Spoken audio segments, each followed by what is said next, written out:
I probably should be wearing a mask because I'm about to go against this man, but not in the big sense, just in the small sense. Big sense is money line, small sense is spread. And I had to gather my words here because I am in Philadelphia. I am a Sixers fan, and I try to be as impartial as we can get here because you never bet with your heart. But man, the Sixers are just on this absolute tear right now at home. We have two other legs to talk about, so it's not just going to be Joe, but man, this game tonight, the Pacers-Sixers on a huge slate, kind of feels like must-watch basketball with what the Sixers are now doing at home and what the Pacers have really been doing all year. Welcome in NBA Parlay Video of the Day. I'm Eytan Shander here with Odd Shopper. You're part of Odd Shopper, right? No? Man, don't let me get this guy because it's not far from where I am right now. Thumbs up, subscribe, fix that problem. I have free money for you today at DraftKings. Free money. I'm going to tell you all about that. But look, you're here for picks. Let's get to the damn picks. The first play is the Pacers. Now, look, it's north of 7. That's why we're taking this. It's north of 7. So we have to take a team who's capable of scoring a lot of points and has a couple of good ISO options against the Sixers. Look, I don't think the Sixers lose this game. But when you see this charged momentum at home versus what the Pacers are able to do, which is just consistently score buckets, they come off a big one after, I would say a little bit of a disappointment last week. But that one on Monday, at least against Toronto, was emphatic. Back to scoring a lot of points, over $120, and then there you have it. That's been the key here for the Pacers, is just getting to 115 to 20 points and then really settling in north of 120 and forcing other teams to keep up, not stop you. And if they get into that mode, now it becomes Joel Embiid versus the Pacers. And that's where I think the Pacers have a good chance of hanging in this game under 2 full possessions. And in fact, you get the hook on a key number. 7 is the real number we look at because then you start to get no foul. Let's just get the hell out of here. 8-9 points of a deficit with about a minute or so to go. That's not going to be the case here. I do think this has a good chance of being tighter down to a 1-bucket game. Look, Tobias Harris, Tyrese Maxey, there's still some question marks from where is this guy to? Is he still healthy? Respectively, of course. And there's some volatility, I think, still left with James Harden. Doesn't mean the Sixers lose. I love the Pacers to come out and hang in this game in a tough spot right now, which is playing in Philadelphia by all means. All right. Now, from there, let's move to, I get it that SGA is probably still out. Probably. I don't know for sure right now. I mean, we've been burned before. We've done this where it's like, yeah, Drew Holiday's playing last night. And then what the hell? We go 2 for 3 last night, by the way, in case anybody was paying attention.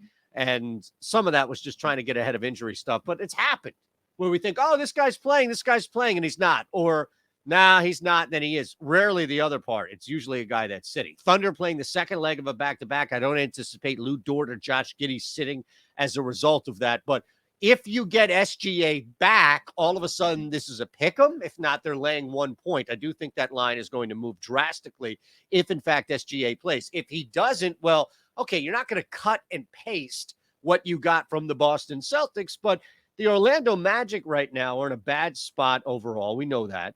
And there is a gap, despite there only being 3 wins less in the win column. There is a gap, I think, between these two teams. And there is now some more issue. Like the Thunder still have guys you can look at and say, well, you're not going to beat the Knicks, the Sixers. You're certainly not going to beat the Bucks. You're not going to beat those type of teams without SGA, but you should be able to beat Orlando, Houston, San Antonio. You should be able to beat those type of teams without Gilgeous-Alexander a couple of times. And look, what happened on last night against the Celtics is an outlier, but Miami is just deep, stupid deep with average guys, with Jags, just the guys. And that's not enough in a Thunder squad who's riding a lot of momentum right here. So that's what I'd like to target is momentum. Another team, and we're going to get this third leg in here. It's going to be a late game, so I'll just scroll down. One of these late games.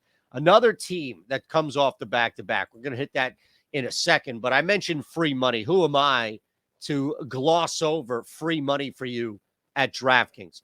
All I need you to do is place a $5 wager on Georgetown plus 10 at home against my Cats, Villanova. It's an earlier game. You're going to get that money right away in free bets. Here's how you do it.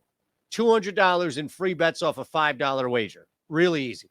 Click the link below. It's going to bring you to DraftKings. You sign up at DraftKings. It'll take you 90 seconds. Sign up, deposit $5, bank account, PayPal. Doesn't matter. It's going to take you $5, 90 seconds total. From there, immediately go to the college basketball tab. You see it right here. I'm on it. Georgetown plus 10, bet $5, and bet it. Bet it. $200 right back into your account. You like Nova instead? Go ahead. That's fine. Just bet this game.